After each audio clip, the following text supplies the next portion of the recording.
లోకేష్ నారా.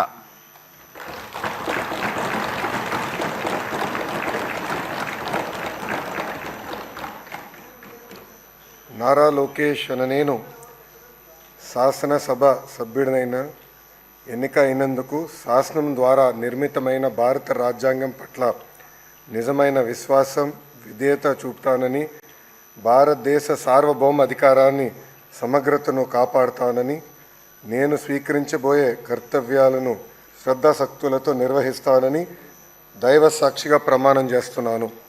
ఆంధ్రప్రదేశ్ శాసనసభ సభ్యుడైన నారా లోకేష్ అనే నేను సభ నియమంలో కట్టుబడి ఉంటానని, వాటిని అనుసరిస్తానని, సభ మర్యాదలను పాటిస్తానని, సాంప్రదాయాలను గౌరవిస్తానని దైవ సాక్షిగా ప్రమాణం చేస్తున్నాను.